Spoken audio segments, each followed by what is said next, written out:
make a motion to approve the minutes from April 30th, 2024 and May 28th of 2024. Second. Been moved and seconded. Any discussion? Hearing and seeing none. All those in favor? Aye. Aye.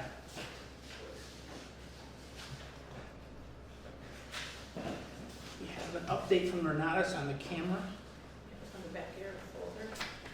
Take a look. One in.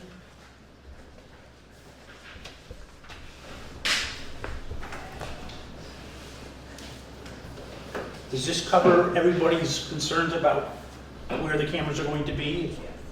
Okay. Chief, are you happy with this? The cameras? Did you see it? Yes, I'm good with it. Just on the outside, right? Outside and one in front of the main lobby. Yeah. I'm on the same page. Okay. I'll make a motion that we accept the bid from Renatus Second. for the amount of $5,218.99. Second. Been moved and seconded. Any discussion? Hearing none, seeing none. All those in favor? Aye. Aye.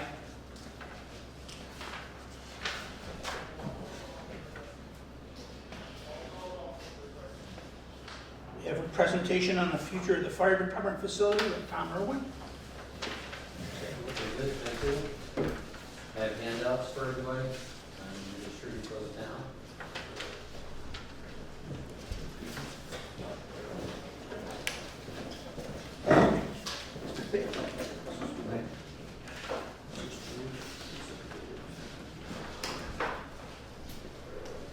Please grab your copy. And your copy. And your copy.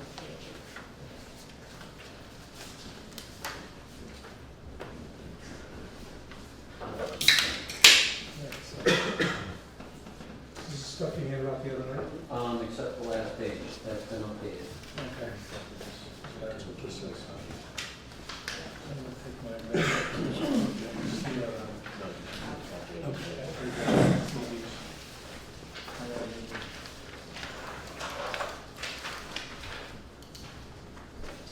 This evening, we're going to present some considerations for the future of the Dalton Firehouse.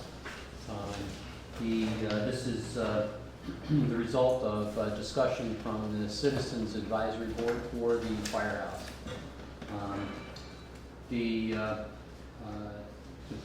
There are three considerations for this: upgrading this existing building, the existing firehouse, purchasing the Dalton garage across the street and using it only for administrative purposes.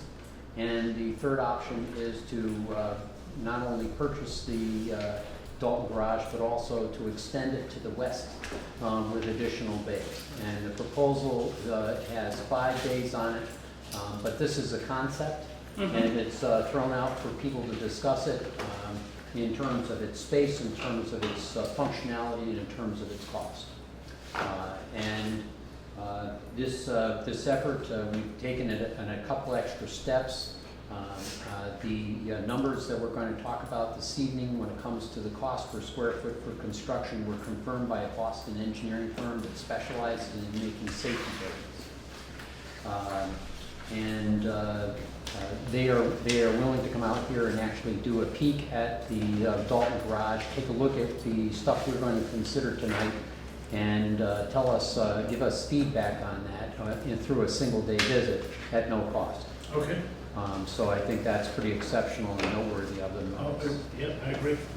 It's context architecture out of Boston. So the first page you're looking at is kind of the layout of the Southborough firehouse. I got that by visiting there. I also visited the firehouse in Ashland, and both of those firehouses were kind enough to give me their plot plans and the actual construct building diagrams. And so I have photographic copies of those. And from that, I extract these dimensions, and this is to allow the chief to get some sense of what he would want, kind of like a smorgasbord. What I want this, I don't want that, a little bit more, so forth. And that will help us substantiate a better initial design. If you flip that page over, you'll get information about Southborough, Ashland, and some initial thoughts about the Dalton Firehouse. As you will see, if you digest the numbers, the Southborough has 5 men on its 4 teams. Ashland has 6 men on its 4 teams, and we're currently considering 4 men on 4 teams. So I noticed that between Ashland and Southborough, they dropped by 3,000 square feet, going from from one to the other. So I figure since we're 4, that it would be sensible to consider that we probably need roughly 15,000 square feet as a starting point to start wrapping our brains around the whole concept. The engineering firm may tell us otherwise, but at least it'll give us a good idea. And on that basis, we can start double checking it through the front page of this form, and also by further thinking about the 5 bays we're proposing that are drive-throughs, get some sense of where we are as well. Okay, so that's kind of the background to the whole thing. Does that make sense? Yeah. Okay, very good. And on the bottom there, where we say the Dalton Future Firehouse, and you'll see there's Dalton, Hinsdale, Windsor, Savoy, Washington, and so forth. Part of the concept to make this thing work is that we want to put in functionality that serves not only ourselves but those adjacent to us. By being regional, it becomes far more enticing for the state to invest in us. Yeah. So that's how we feel that we can meaningfully serve them so they can help us. And I'm hoping, and I've reached out to Senator Mark and also to Senator Pignatelli to get some sense of what percentage we might realistically hope for in terms of state money. I'm also going to reach out to Ann Goby, who is the rural, she was a former state senator from the western Worcester area, and she was appointed by the governor to take care of the affairs of the rural communities, and not only the affairs but the interests. And she would be the individual to address in terms of gaining support from her office to gain monies for us. And I would ask her what she felt regionalization meant in terms of a firehouse so we could incorporate that into the design and so forth. I know that was one of the questions when we looked at this prior. When I talked to Marky's office, they did say if we considered regional, which we would have considered, there's a better funding ability that way. Certainly. So that's kind of background. If we kind of hop to the second page, the purpose of that page is to give us a sense of, well, what is the cost per square foot, and if we, ponder this thing for 5 years, what's going to happen to the cost? And kind of interpreting the diagram for you, the cost per square foot is going to go up by roughly $100 per square foot per year. So we can quickly get swamped with with the cost. So let's just say that we decided we want to delay for 5 years. Get a stabilization fund established, maybe do the engineering and so forth. We're looking at $500 extra per square foot to construct what we're going to need. So it's almost like I feel it's kind of impossible not to feel the pressure of that escalating cost.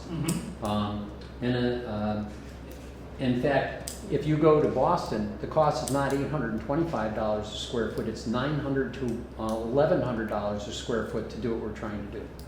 So, just to tell you, and that wave is moving its way west. So, that's another factor to keep in mind as we weigh our options and our timing and so forth. Okay? Okay. So then the final sheet in this consideration is page 3. And the goal of this project is to address the concerns, the safety issues, the OSHA issues that we have downstairs, the ADA compliance issues. I'm sure that a shiny object is much more attractive to folks than a non-shiny object. And I assure her that if we make some of these upgrades, that this is only going to help us retain our employees. I think that this will give us even better training facilities, will give us better storage facilities, just to in particular address our EMT service, which is obviously the lion's share of what we do. And of course, storage is critical in all regards. And you know, if we go for a Quint, we have no space for it at the moment. If we get an additional ambulance, we have no space for it at the moment. And of course, Bob is, you know, is replete with all sorts of issues down at the water department, and it would be lovely to solve this problem, and by so doing, help solve his problem. So then we look at the options in detail that we spoke of initially, which are first to add on and renovate the existing firehouse. And we are under the impression, strong impression, that the north bay of the firehouse has the capacity to have a second floor.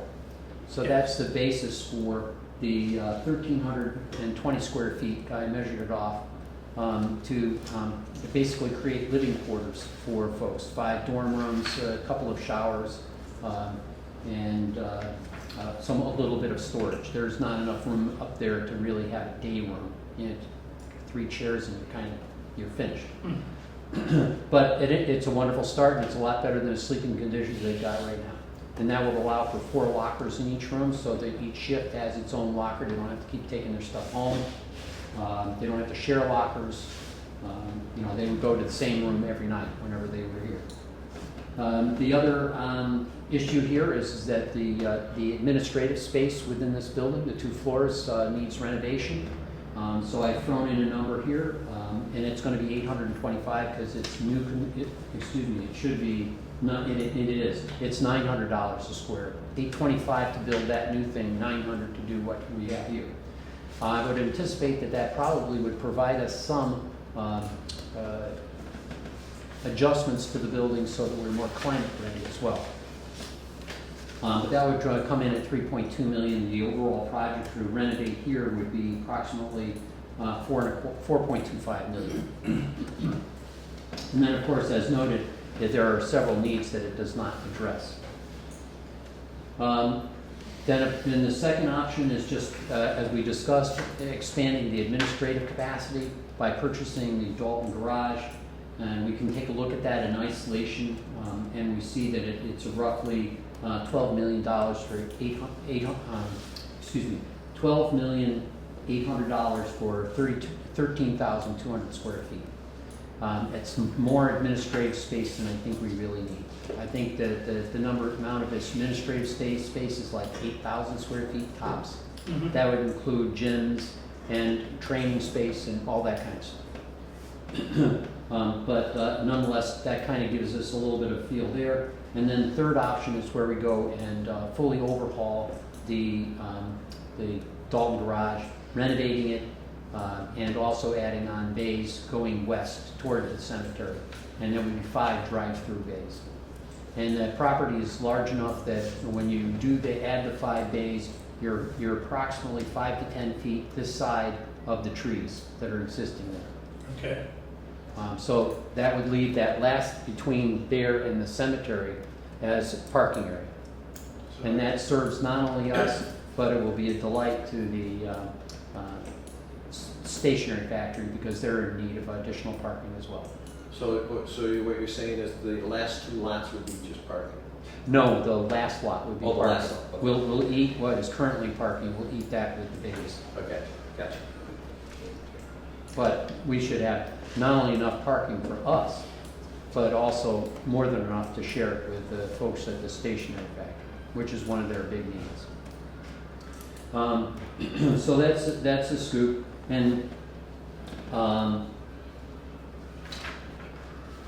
from the last, the initial cut was 74 feet in length. I've upped it to 78 feet because I threw in an additional safety factor for space between vehicles so that we'd be able to have a Quint and a fire truck behind it and still have 4 feet between it and space between those vehicles and the doors.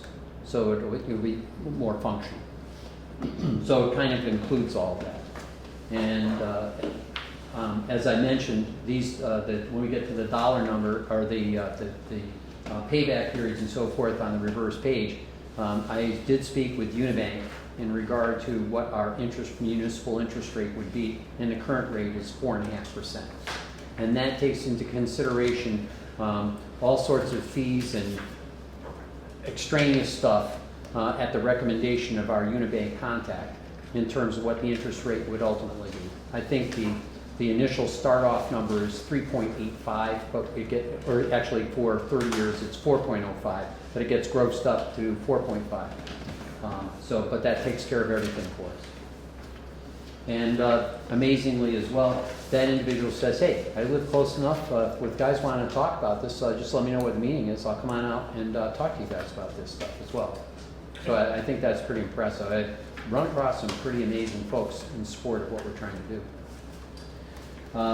So if we flip it over, we kind of run into the borrowing costs, and you'll see repeated here the costs, the borrow amounts, and the costs per month and per year, but also the average cost per home per year if we go with those particular values. And you'll see the assumptions, the 4.5% lending rate, which we've discussed, 0% down. They don't require anything down from a municipality.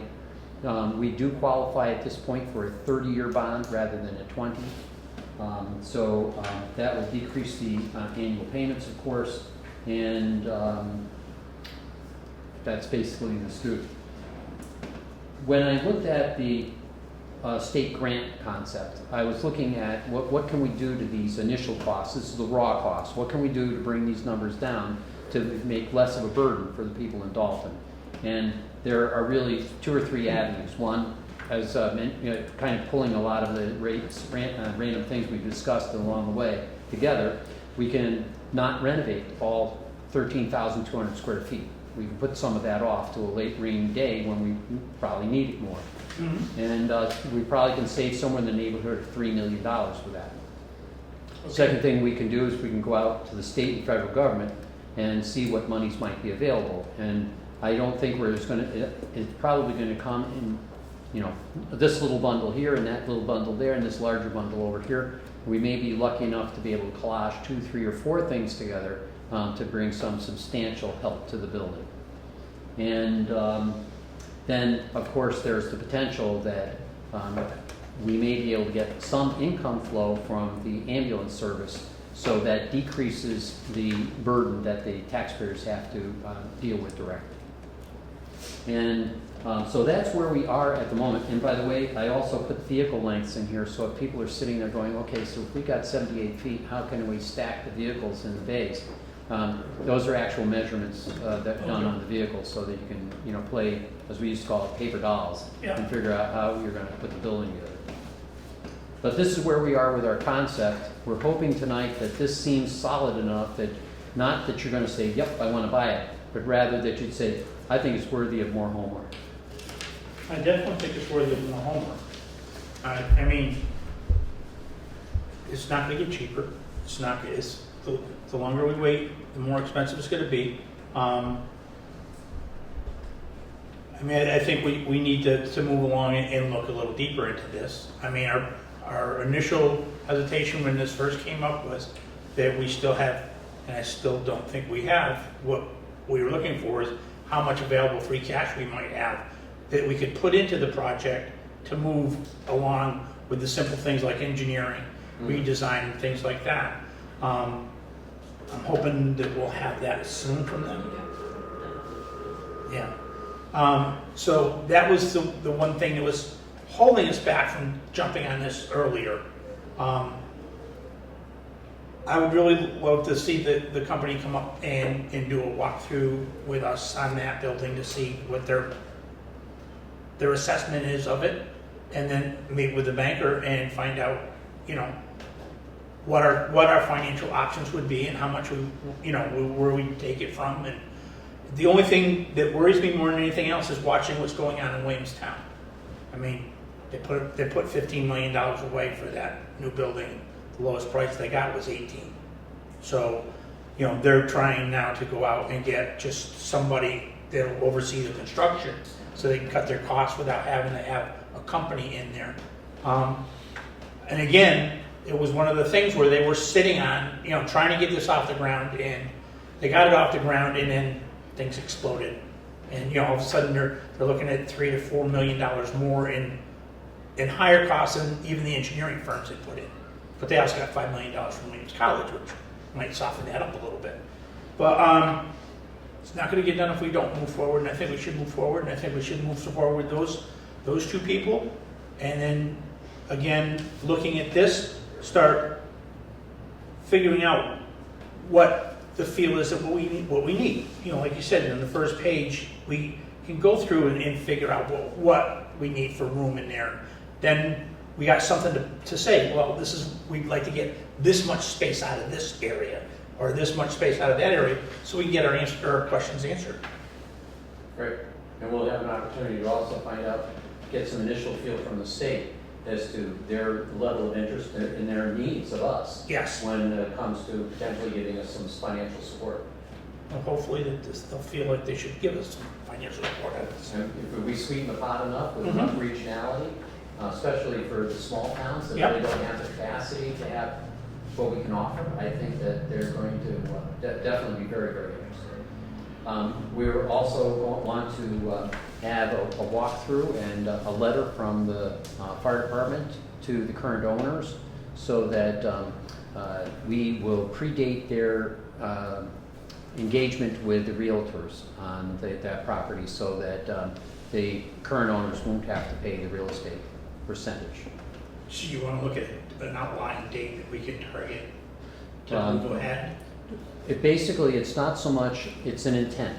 That Okay. we've looked at the building, the owner will be available to us after the 4th to walk us through the building. And if we gave him a letter explaining our interest and our path, not a commitment, but our interest in our path, Yeah. then that is sufficient, so that we have a pre-existing relationship with him prior to the real estate company getting involved. Okay. I feel we should. Yeah. So we'll take care of that. Just all these little things that come together will help decrease the cost of the project in a time period where the cost accelerates by just waiting a month. Yeah. Yeah. And I think that's the problem that Williamstown had. They thought it was going to be static. We just need 15 million. They took a couple of years to do it, and then poof, it wasn't 15 million anymore. And the climate is that the construction companies out there don't need to work. They're booked out. Correct. They got more work than they can handle. So Correct. they're never going to give you a bid that's close to what the engineering people think it's going to be, because it's too close. If you want us to do it, it's going to be this. So hopefully the construction industry might settle down a little bit and, become more competitive, but we'll have to cross that bridge at that point. With the way market the way it is, it's definitely of great interest to many people to get involved in this industry, because they can do well. Yeah. So that's what I have for you. Okay. I will take your words as charge to continue the effort, and I will report to you again in a month. Okay. Do you want Tom to write the letter and give it to Mel so that we can look at it and then send it to him? or- That'd be fine. If you do that. Can you I'm do sure that? between myself and the chief, we can whip something up and have it to you within a few days. Okay. Okay. Because we want to be, because I know that they need to engage the realtor very soon, and they've been extremely patient, as you well know. Yeah. So to release them so they can get on with that phase of things, we'll just make sure that you've got it within a few days. Okay. Okay? Thank you. Pleasure.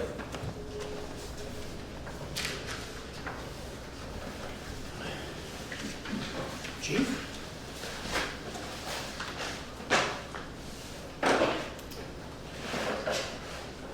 Let's see, what do we have? Ambulance report. This is quick. This is gonna kind of moving forward, just be kind of the fire department report. Yeah. But just to give you a quick rundown, to state the obvious, 80%. So last month, we have the total in 132 calls, 80% of which are EMS calls. And it's hard to get this month until the end because the reports haven't been QC and stuff, but it's right on track, where it's consistently an upward trend. Everything, I'm not going to add to that because I got a long report anyway, so I'm sure everything about fire and ambulance will be covered in there. If there's anybody who would like a copy of the runs, certainly welcome to it. But those two numbers.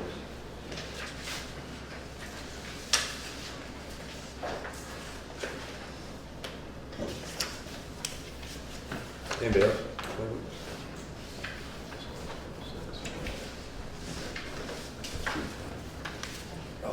Thank you.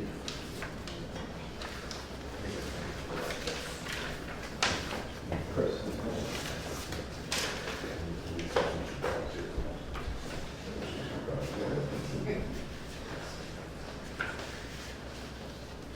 So I'm going to skip right in here to, this is kind of a carryover. We had been talking to Berkshire Regional Planning Commission about coming in and doing an independent ADA, AD, AAA self-evaluation. They had on their sheet, when I talked to them, the original quote, which I don't think has changed, was to be under 4,500. But I don't want to have to come back next month, so I put 5,000. I don't think it's changed, but she gave us that quote with the deadline of May 30th, and obviously we see past that. So I just wanted to add a little leeway there. So I'm just looking at motion and approval so I can contact her, and then she's going to evaluate this building, the water department buildings, and this will give us an independent report on the status of both. And this is something we'll need when we're going out for grants or other considerations on how we're meeting ADA or not meeting ADA, and help with the overall functions. So what she's gonna do is give us a hit list of issues, is that basically the idea? Right. She did the town, which was like an 82, well, I say she, but Berkshire Regional did the town. It was like 82-page report. So I don't know what her findings will be, but it's definitely something we need to know, and we need some independent eyes on that to give us a starting point. We also need it for the USDA loans. And the USDA loans. I'll make a motion that we engage with Berkshire Regional Planning Commission for federal requirements for the ADAA self-evaluation transition plan, not to exceed $5,000. Second. Been moved and seconded. Any other discussion on this? Seeing none, hearing none. All those in favor? Aye. Passes.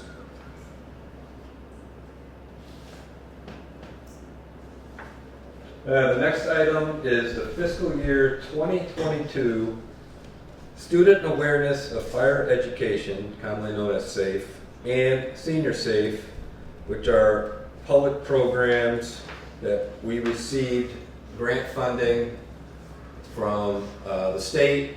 That money is put aside, so it's not coming out of the budget, but we had already taken care of fiscal year 23, and I thought it's my mistake or my oversight, but we need to take care of fiscal year 22. And once we take care of fiscal year 22, return to grants, we'll be in good standing moving forward with a clean sheet as we develop our programs and look for state funding for the future. But we make sure we just got to put our house in order with all the paperwork and stuff that deals with the previous years.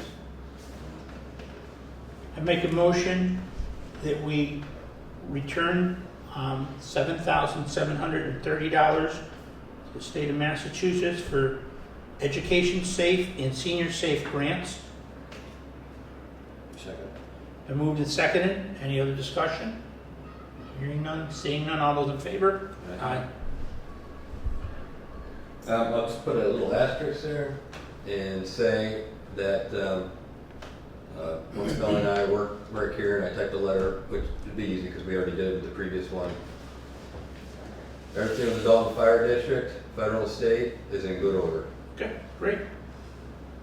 Thank you for your work on that. Ready? The next things I have been working on some ALS intercept agreements. And that ties into our billing. And so with Lanesboro and Hinsdale, Windsor we already have one with, it's the same price. But it's when our advanced life support ambulance goes to assist another department's basic life support. You know, advanced life support is to pushing your drugs, cardiac, the monitor. It's the highest level of care we can provide. So we're the only ones kind of here in the neighborhood, and so we assist other departments when they have everything from anaphylaxis to cardiac issues. They need some help, and then we charge them it's pretty nominal, $285 fee for services, and this will update the agreements with Lanesboro. If you guys motion and approve, and it's just the chairman will sign both of them. And they'll be good to go, and I'll send them off to the medical billing, which I have an update on that later. So these are more like housekeeping issues, just to make sure they're in order. I'll make a motion that we enter into an ALS intercept agreement with the towns of Lanesboro, Hinsdale, and Windsor. Second. Been moved and seconded. Any discussion? Seeing none, hearing none. All those in favor? Aye.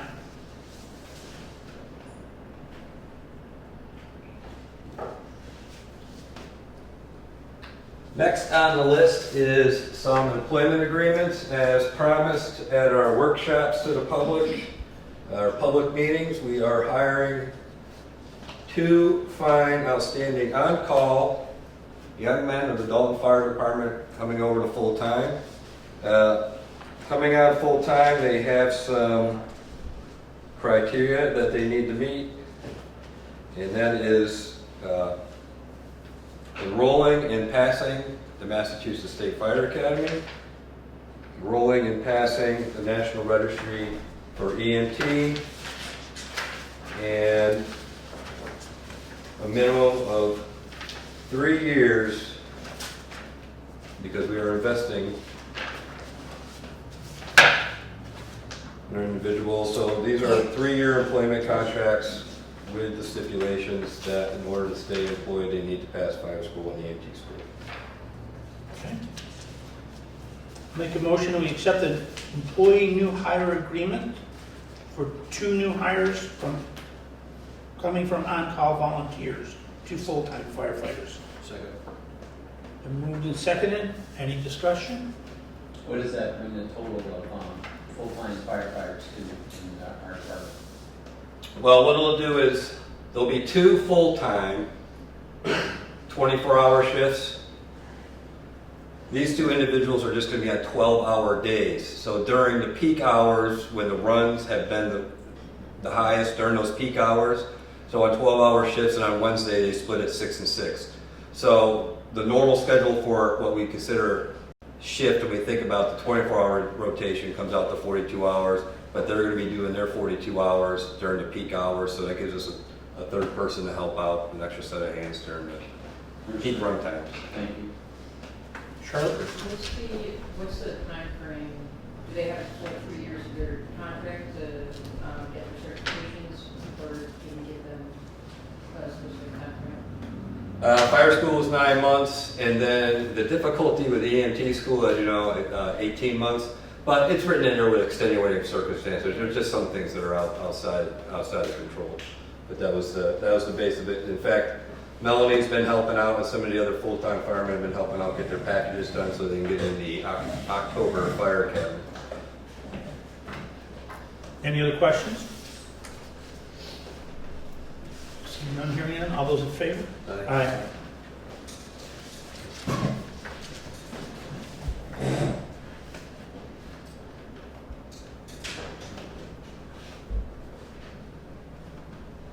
Next was the new employment handbook for the fire district, which includes the water department and fire department.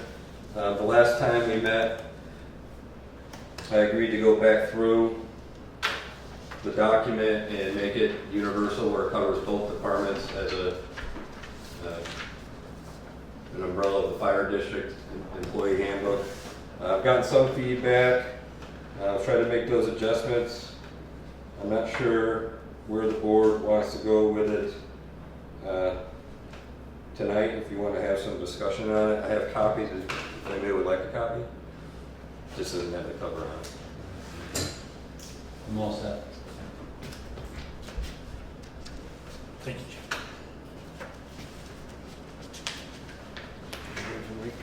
That's it.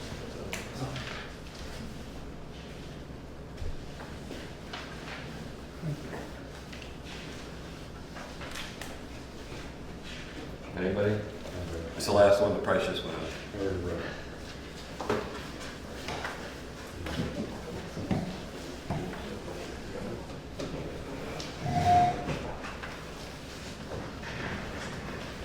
Still warm. Still warm.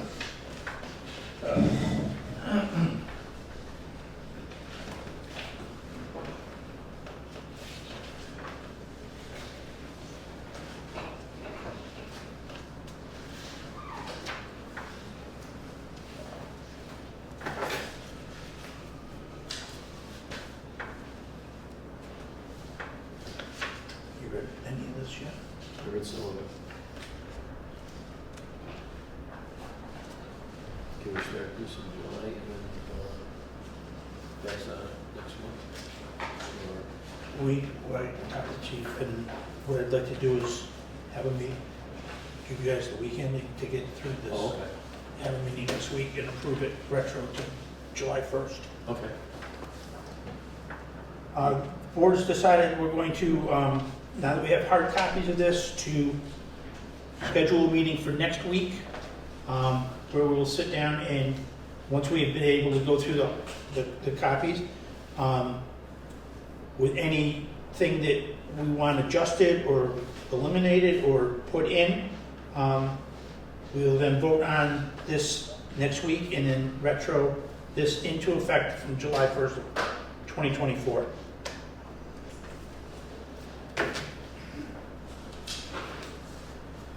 That's it. I didn't make copies. I've been sending them out emails.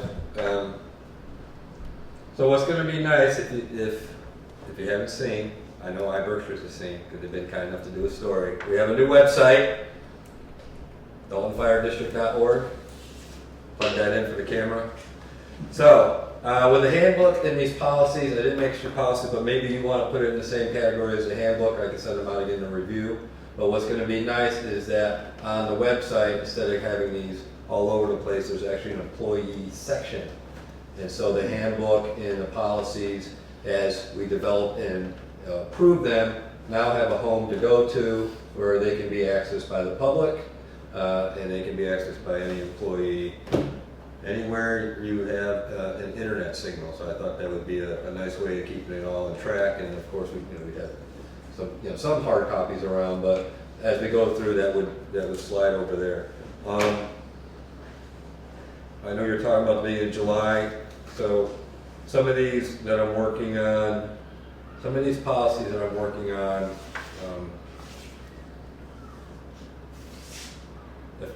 they have high importance to me as the fire chief because, for example, when it comes to OSHA, Massachusetts is an OSHA state, and so compliance we should be, I think we all understand, we should be there. Mm-hmm. And so I'm trying to prioritize which ones need to get done that are in place that are the foundational documents from the handbook, and then these policies will supplement that. So some people may feel down power lines or respond to emergency vehicle take precedence. Really, as a fire chief, I'm looking at what are the big ticket items we need to protect ourselves from the liability of not meeting code and regulation compliance. So those are my priorities when I'm making these, just to give you a little insight.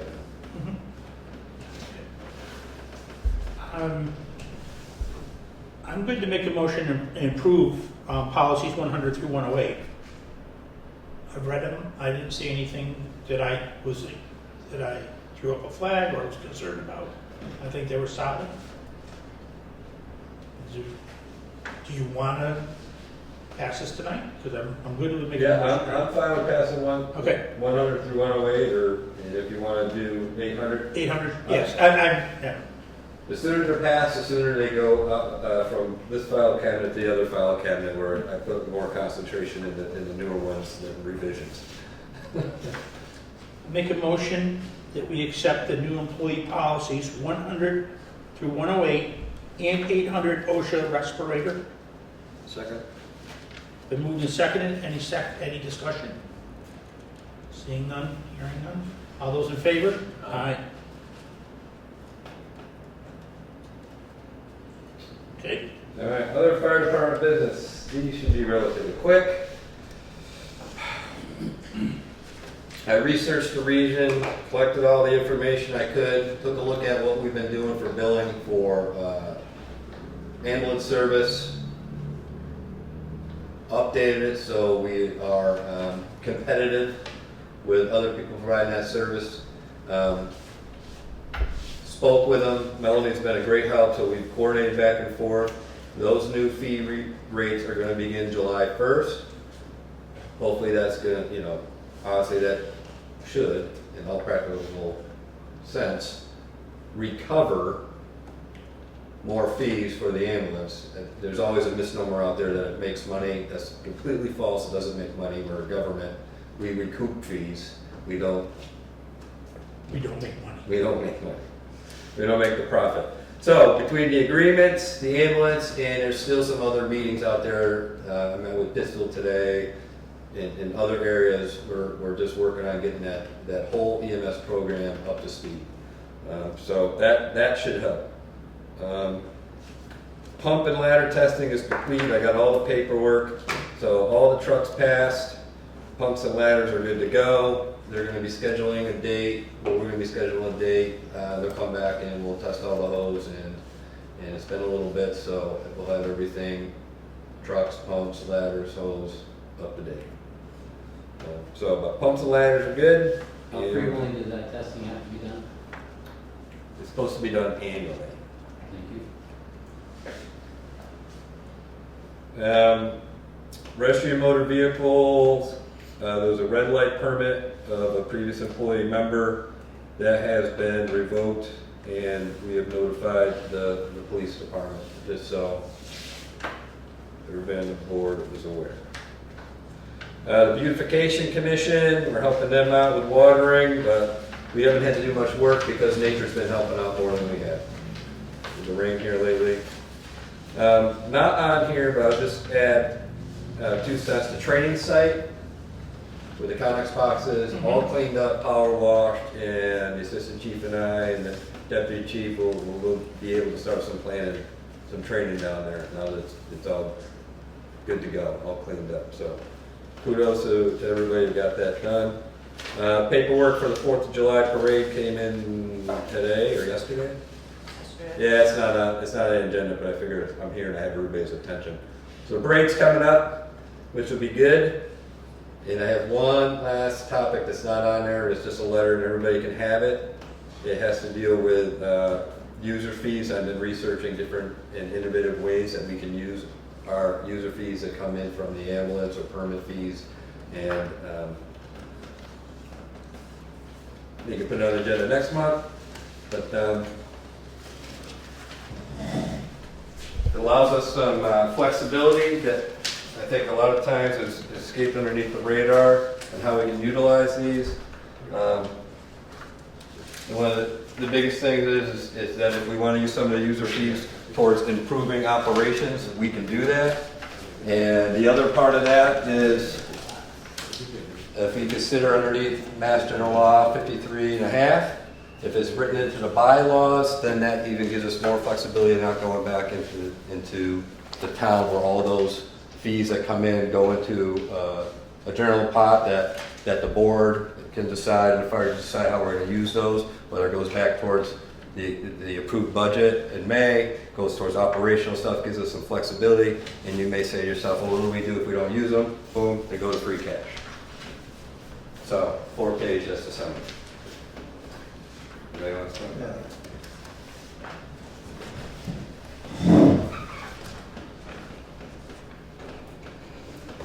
Flipping over the last page, that is some of what we've been up to around here between running calls.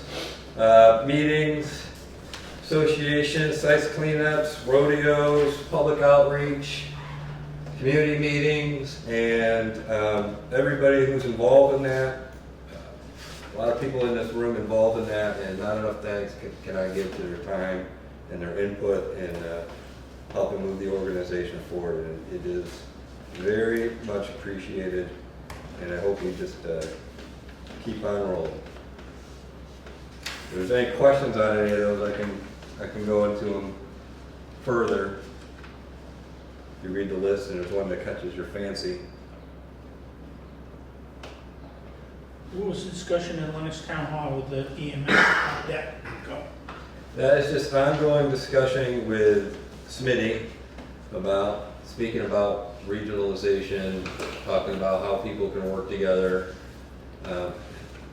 Basically, Tom did a good job of laying out, and all these studies that have been coming in, Southern Berkshire study from 2019, you take newspaper articles, you take these studies from independent, people were paying tens of thousands of dollars for these studies, you take this Town of Lennox, EMS meetings, and they all come to the same conclusion. Here's the problem, okay? Mm-hmm. It's not coming to the conclusion that the people in the position of authority want to hear. People need to open their eyes and open their ears and understand that less than 3% of the call volume is fire. We are emergency services. However we help the community from a fall to a fire should be our focus.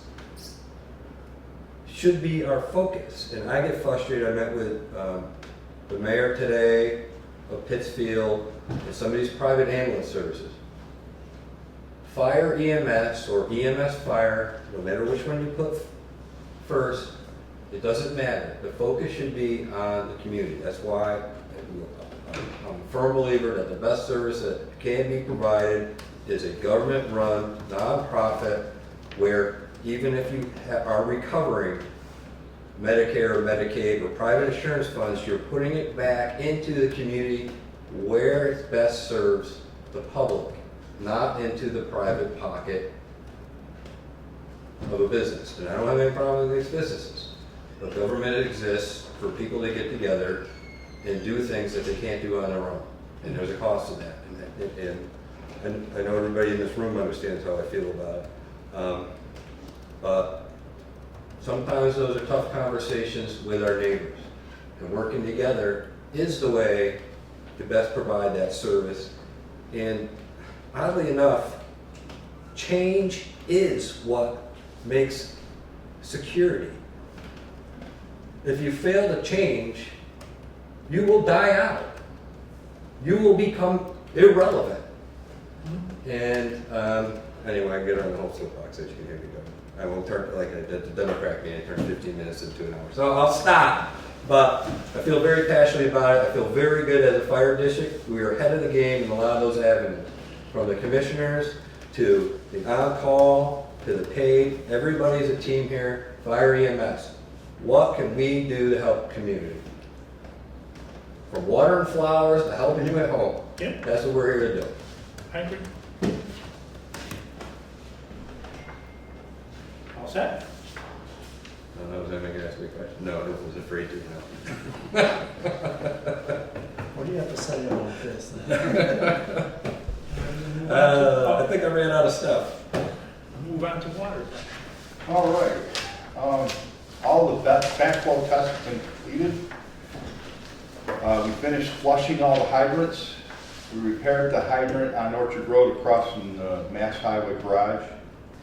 We received a call from the Tamarack House at 215 Dalton Division Road complaining of low water pressure. We traced out the line, found the curb stop and the area that it was leaking. We notified the homeowner they would have to contact a contractor to do the repair. I completed the 2023 Consumer Confidence Report. I had to wait for the website to be online so that I could have the URL and publish the mailer. I developed the mailer, which has a URL on it and the QR code for anyone who would like to view it, an electronic version. Zip and Sort no longer prints and sends out the mailer that we use. So I have sent everything over to Berkshire Eagle Print and Mail, and they will send it to all the addresses in Dalton by the end of the week. Kathy Benben, an engineer that works for Dave Lenart, came in and inspected both the dams. The new meters have been installed, 2 at Byron Weston Mill, 1 at Old Berkshire Mill, and 1 at Wacona Mill. We are scheduled to change out the 8-inch meter in the pit at the Wacona Mill next week. We purchased a new 14-foot tandem axle trailer for the zero turn and the Skag mower. We could only fit 1 mower on the trailer at a time, so we got a longer trailer.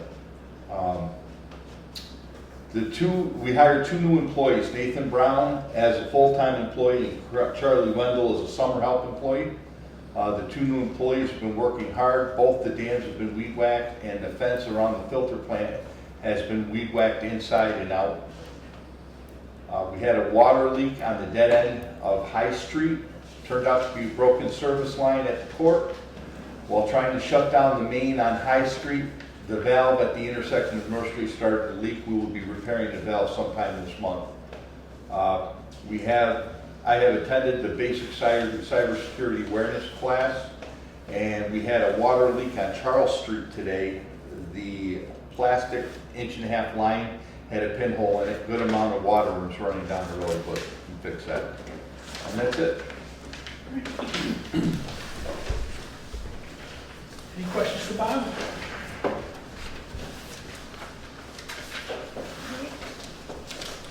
Administration? All my late notices have been sent out, payments have been coming in, and we're getting close to the amount that's owed, maybe $20,000 still owed, which is good. I've been working on my annual gas fee report, state of indebtedness report, and all my annual stuff. Been doing a lot of on-board paperwork between the water department and the fire department. Shut-off notices I'm going to be doing next week to give the back to put on people's doors. And then my big one is a software update. So I had talked to Jeff and Matt at Scanlon, and they suggested that QuickBooks isn't that what we need anymore, which we need for QuickBooks. If you look in the back of your packet, they had suggested Vadar to me, which is one that I hear all the time when I'm at school. I got a quote from them, and it could be paid, there's 2 separate payment plans. Be split between the water and the fire. Wasn't sure if we went with payment plan number 1, if we could take the half, the 14,000 from budget that he has left over this year, and then the difference would be from the fire department for the 6th year. This one? Yeah, the middle one. That would they would have to create a whole new chart of accounts. They would come in and train me. It's a funding accounting. There's an explanation from Vadar on the other page. They just said ours is that way. As soon as the budget's created in our annual meeting, I would just go in, enter the numbers. There won't be all these spreadsheets anymore. It'll do everything right there. It'll save me probably 30% of my time. I won't have all these additional spreadsheets. We'll be able to actually get our free cash on time, so we can start being audited once we have a software that's actually a budget software that does fund accounting. So we're really hoping that we can get that as soon as possible, since we're just starting the new fiscal year. The only thing it doesn't do is payroll, which we pay $650 a year for QuickBooks anyways. We would want to keep that because that has all our history on it. Yeah. You can just do payroll in QuickBooks every week, take the final numbers, enter them in Vadar, that way it'll go right to the chart of accounts it belongs to, and you can say, Melanie, as of today, how much money do we have left in repairs to systems for Bob. I can click one report and it'll show you exactly how much. I won't have the 15 spreadsheets that I have to add things to. It'll help us with our tax recap. It'll help us with everything. So what you're saying is, we'll take 14 So out of this year? Bob said he has leftover money. If we could take part of that from Bob, then take the difference from the fire department. And then for the 5 years across, put that on the fire department's budget. That way it'll be split evenly. Mhm. And it won't be a huge impact on the fire department each year because it'll only be $1,784. Do we have the money this year? So we have the money this year.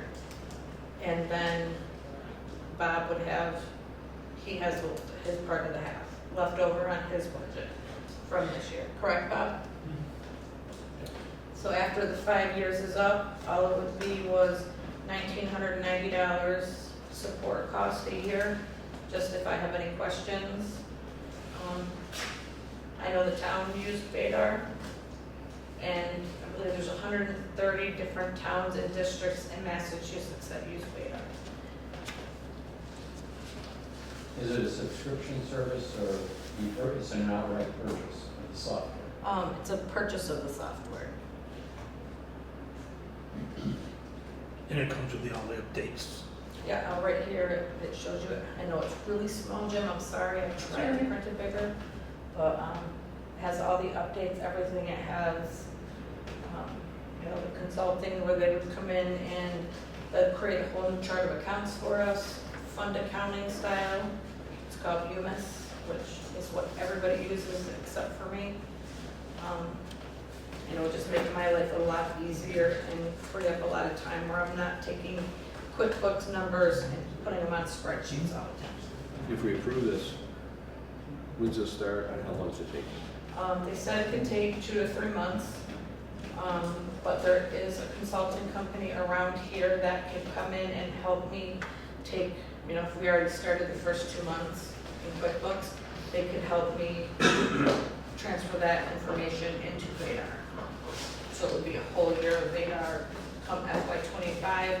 Jeff said then Scanlon can start doing our audits again every year for FY24. Okay.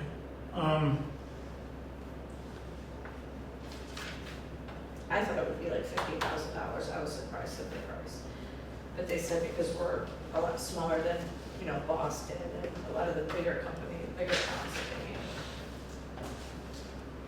We'll just have to find out if we can move that 14,000 that way. That's the only thing that, I'm fine with the whole thing.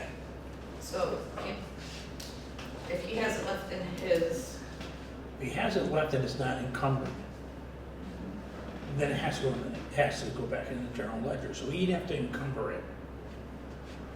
so could I call Vadar and ask them to give me a quote and we can Yeah. pay it in this year? One way or the other, we have to come up with the money, because it's not in the budget. It's not in the 25 budget we just passed. Right. So, all I need is for Bob to encumber the money for new software. Once it's encumbered, then you can spend it on the software. And it's okay if it's paid in 2025's budget? That's why he's encumbering to move it to next year. Bob, you're okay with that? Yeah. Yep. Thank you very much. Because it benefits the water department. Yeah. What about the other 4,000? Well, so for software updates for FY25, we can put $20,000 in there. And there's 5,000 extra that we're not gonna need for the software. What's left in yours is not encumbered, it'll go. In mine, Yeah, nothing? nothing because of all the legal fees. Okay, all right. In my contingencies. Because of the legal fees are. All right. So we'd have to wait till July 1st for the other 5? Yeah, which is only, 4 days away? Yeah.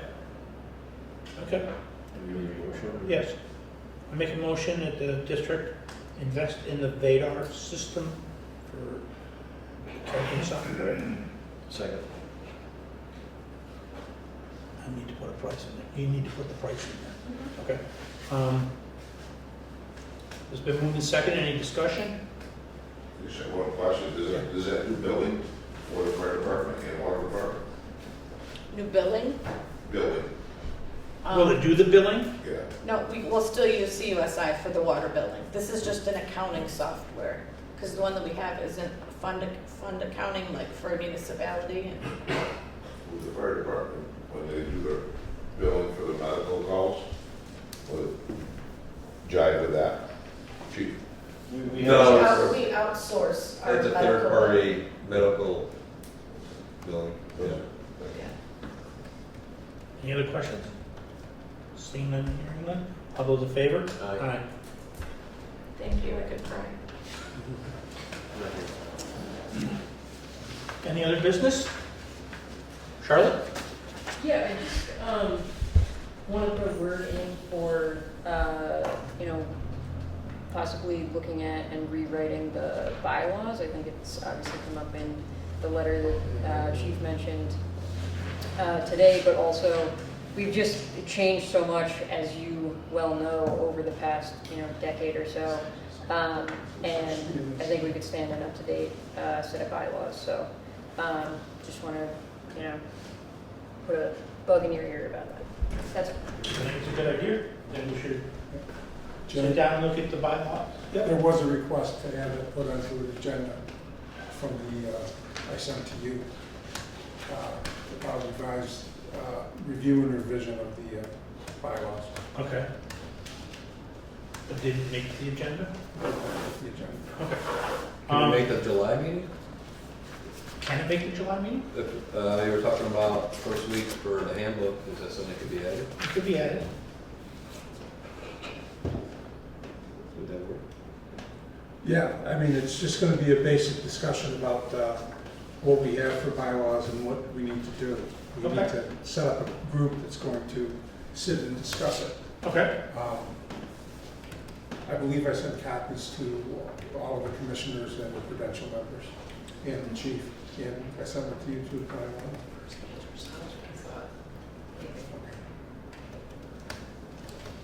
Do you have a date for the first week of July you'd like to do? When we get to the meeting this week coming up, so, That's July. Yeah, that's the meeting. oh, it's gonna be in July. Well, next week is July. In 4 days from now. It is, right? Second? The second. Second work? Chief? Dan? Yeah, it should be fine. Okay. 6:30, good? 6:30 is good. Next meeting is July 2nd at 6:30. Seeing no other business, I make a motion we adjourn. Second. And move to second. All those in favor? Aye. Aye. Thank you. What do you need them doing?